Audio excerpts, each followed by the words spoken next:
Hi, everyone. This is Bob Perkins bringing you the AA-ISP's Inside Sales Studio. I'm very pleased to have Mark Roberge with us. Mark, how you doing today? Great, Bob. Great to be here. Thanks. Mark is the Chief Revenue Officer at HubSpot, also a senior lecturer at the Harvard Business School. And the AA-ISP and HubSpot recently produced the Top Challenges report from a study we did. We do this study every year. This year, HubSpot helped us with it and had some interesting pieces in there that we're going to talk about today. But to no surprise, some of the key findings of the Top Challenges report are that leaders are still having challenges around finding and hiring talent. We're going to touch on that today. Also around training, development, and leads. But the piece that Mark's going to talk about today has to do with some buying preferences, also has to do with the type of salesperson that we should be hiring because we're seeing a little bit of a shift. So let's go ahead and jump into, Mark, we'll jump into a couple of the questions that was on the study. One was around the education level of the buyers. We've all heard some statistics around, buyers are further down the research journey before they contact the salesperson. But what did we find out in the study around sort of that, education level of the buyer themselves? Yeah, this time we came at it from the seller's perspective to ask them what their perceptions of where the buyer's education was, and it was, as we'd expect, off the charts. I mean, and we as sellers out in the field, we see this all the day, that buyers are far more educated than 10 years ago, and we've got to change those habits. I don't think that's not big news to the folks, but I think some of the best practices around what to do there, and that's where we got into, I think are tactical and create some nice actionable steps for the audience. Right. And a follow-on piece of that then is if the buyer is that much more intelligent about what they want, the technology, the advancements in some of the services and technology that they're looking to purchase, how does that then really affect the profile of the rep that is selling that product? Whether they're inside or outside, I don't think it matters, but can you talk to us about that a little bit? Yeah, I mean, I think a good way to summarize is you want your reps to be framed a little bit more like a consultant than more of a traditional salesperson. So what is a good consultant? They're smart, they're helpful, they know the domain well. And so folks need to think about how they're going about their hiring profile differently. And we had a question in there and we saw some of this stuff come out. I think digital savviness came up as well. Yeah. And then they also think about how they need to train folks. As an example, we can dig into as deep as you want here, Bob, but I think it's really, really important as part of opening training to try to get your salespeople to walk in the shoes of your buyer, right? So as an example, we spend 30 days of a classroom setting for our own salespeople.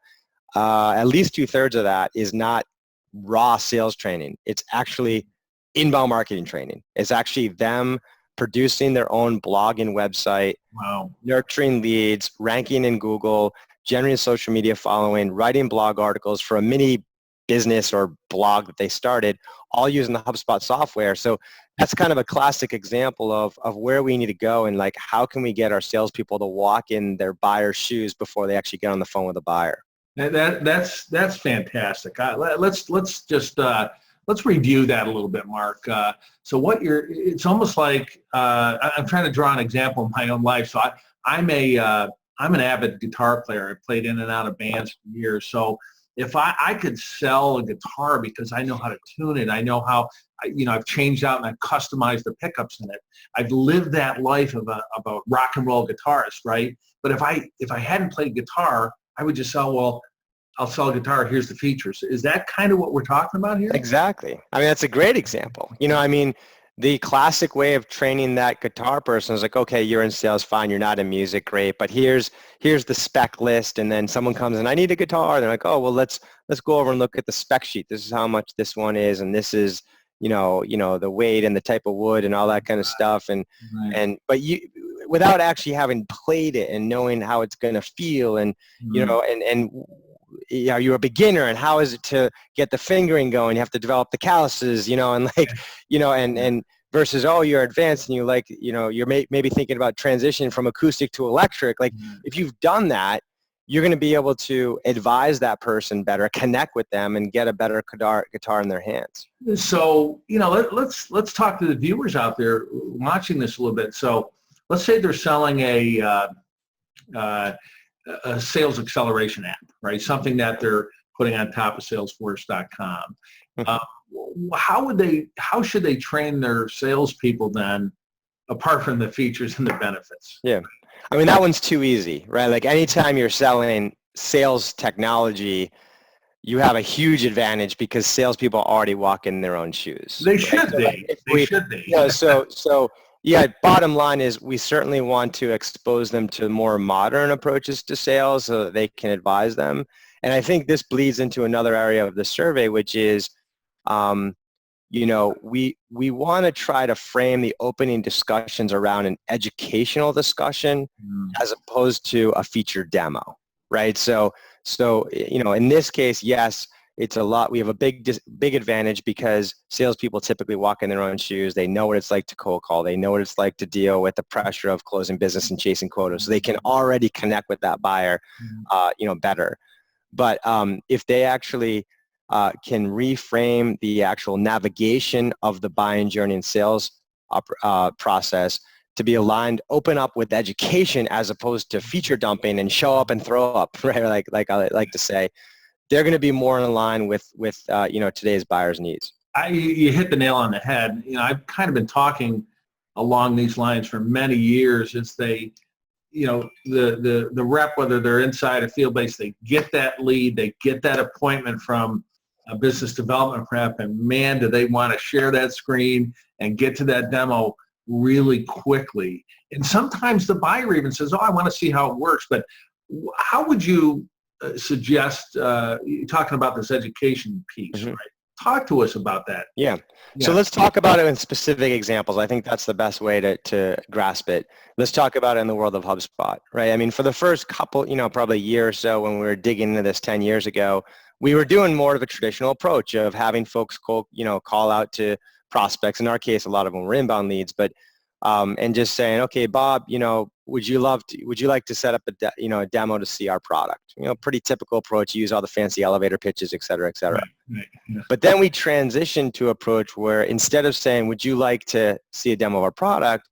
Instead, we said, it sounds like you've got a lot of interest in improving your lead generation, specifically online. So what I'd love to do is book an appointment with one of our inbound marketing specialists who will spend time on your website and your social media presence and your blog the night before and prepare a custom assessment for you.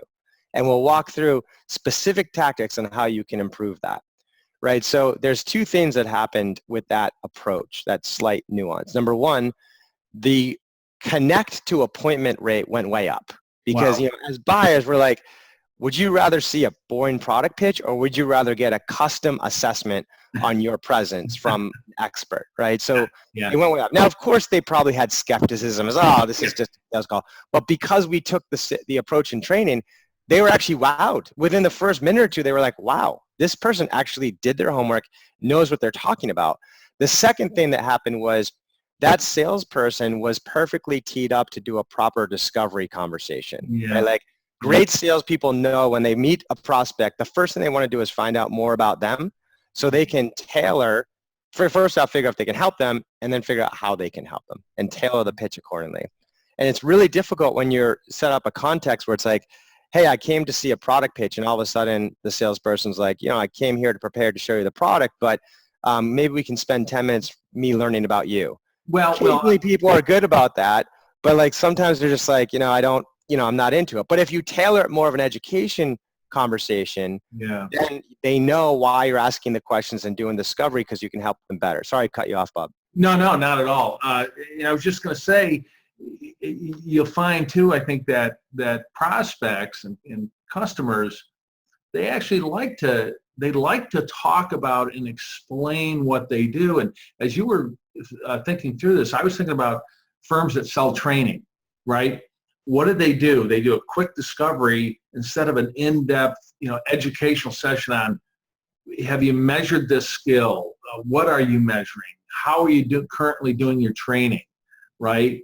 To really understand the nuances of a training program versus saying, oh, here's how we do it, right? We do all this and that, and so on and so I forth. think it's a great point, Bob. I think we call that in the industry a surface need identification, and we got to get way below the surface, and sort of level 1 or level 2 reps, if that's the beginner, sees that. They're like, oh, I was talking to them and they said they need to increase their sales productivity. Great, I found it. There's the need. Yeah. And they go on, here's how we do it. Here's how we pitch it. Yeah. We don't really know, why do they need to increase productivity? Have they tried before? What did they try? What do they want to try going forward? How are they measuring productivity? Why is it important to hit that goal? These are all the important things, not just for us to understand as salespeople, but when we ask those questions, 90% of the time, the prospect hasn't even thought about it.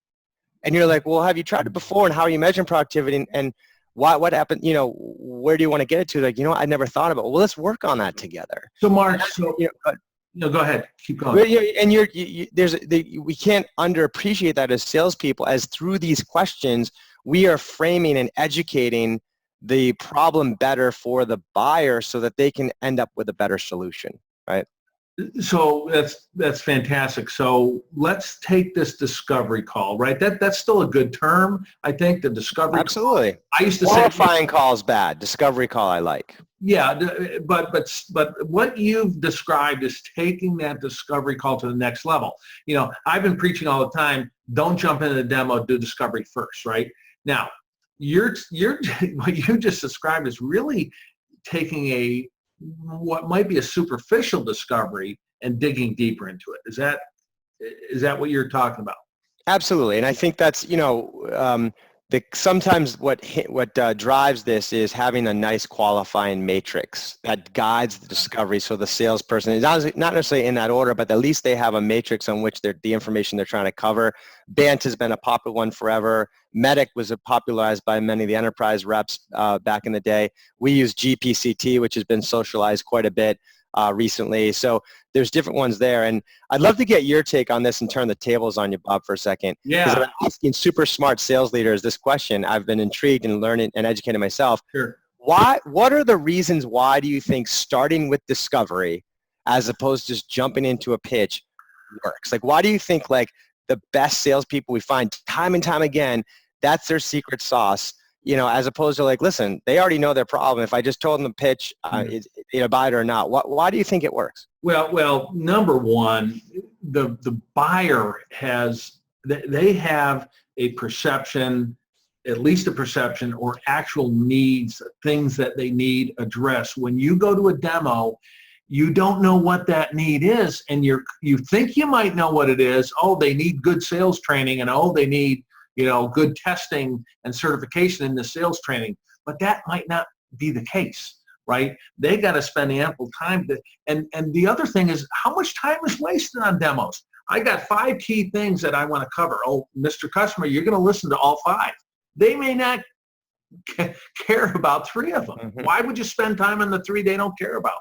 Right. So right. I don't know if that answers the question. No, exactly. There's a big time saving to your point. You don't waste time on demos. You tailor because we can give a presentation of our product or service in 100 different ways. Yeah. But which way is best for the buyer? So there's that tailoring component, which I think the Challenger sale conceptualize a bit.